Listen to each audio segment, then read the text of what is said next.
So if I'm correct, that was round 10 that Callum Smith stopped Luke Blackledge, and it was ugly.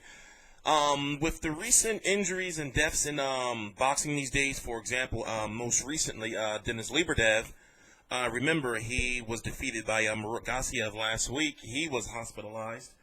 Of course, we heard about what happened with, forgot his name.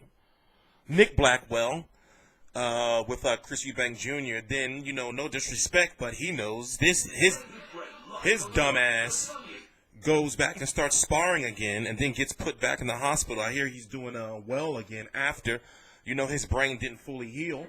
Mike Tao, who died. You go back to Pritchard Cologne, who's been in a coma for well over a year.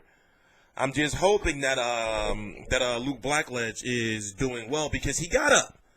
But they were working on him for a while on the canvas, and at one point in time, when he first went down, he was just laying there stiff. And then once I saw the referee couldn't get to him and had to roll him over to his side for the recovery team to come in, I was looking like, oh man, I hope dude is all right. But he did get up. Let's just hope that he doesn't go back to the locker room and pass out or anything like that. Of course, he has to go to the hospital.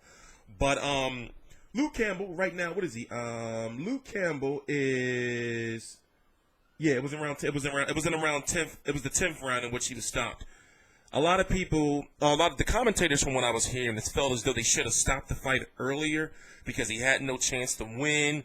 But at the same time, he wasn't getting hurt badly. He wasn't getting really, really beat up on. He just was being outclassed.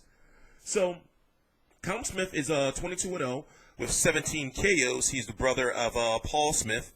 Paul Smith, 168-pound former contender. Most notable fights were against Andre Ward at basically cruiserweight. 2 fights with Arthur Abraham, a fight with George Groves, a fight with James DeGALE, and then his other brother, Liam Smith, fought Canelo Alvarez. The other brother, Steven Smith, fought Jason Sosa in what could be one of the considered a fight of the year. And you have Callum Smith, who is considered to be the best of the Smith brothers, but he's been the number one contender for that WBC title that Bado Jack holds for quite some time.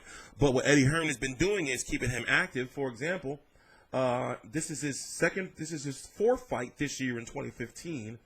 And he fought 4 fights in 2016, 3 fights in 2015, and in that, credible names are Christopher Rabras, Rocky Felding, and depending on how you view Luke Blackledge, in the UK.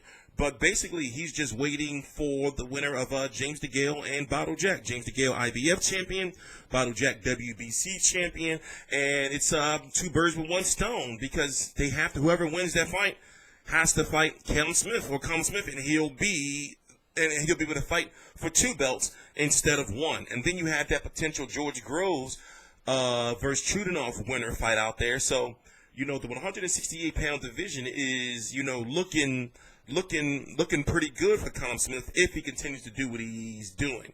Now, he's been really active. We can't expect for him to go out there and look like a superstar in every single fight. There's going to be fights out there where you don't look, good. But in this case, he wasn't looking like great, but he was clearly winning, and he got the brutal KO. What else can you ask for? The brutal KO on pay-per-view.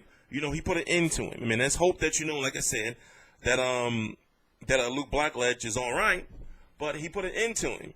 So now the question is, if James DeGALE James DeGALE has some beef with Eddie Hearn, but a fight between him and a fight between Callum Smith and James DeGALE and for 2 titles would be a huge fight in the UK. I'm sure they can probably milk that to put it in a stadium somewhere. But also, if he beats if Bado Jack wins, Bado Jack has said, win or lose, he's moving to 175 pounds. So that's going to be interesting because maybe the WBC would make Callum Smith the champion, or the bad part about it is both of those belts will be split up. So, he won't be fighting for 2 titles. He'll just be fighting for that one WBC or made WBC champion. But another good thing is he's ranked very high by the IBF. So within 1 fight or 2, if he chooses to fight, if he doesn't fight the the winner of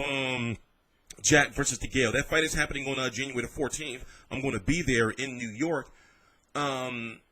If he doesn't fight the winner of that immediately, or let's say, God forbid, one of those fighters get injured and the fight has to go be postponed, he could fight Jose Uzcategui. I'm sorry, I'm butchering his name. And then he can be the WBC and IBF #1 contender, and he can choose his path if Badou Jack wins and the belts are broken up. So only time will tell. Like I said, we just got to hope that Luke Blackledge is okay. Callum Smith is now 22-0 with 17 KOs, correct? Yeah, 17 KOs, and he's been, really active. He's fought now, December the 10th. He fought in September the 10th. He fought May 29th, and he fought just 2 months, or less than 3 months prior to that. When, less than 2 months prior to that when he fought in April. So he's had 4 fights this year.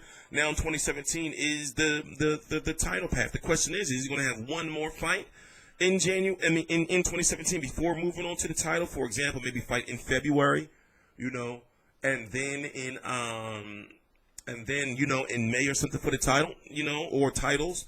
We'll just have to see. But I'm TstreeT Controversy. This is TstreeT Controversy Live. I cover every single major fight live. All the links to my social media are right down below in the description box. Please subscribe.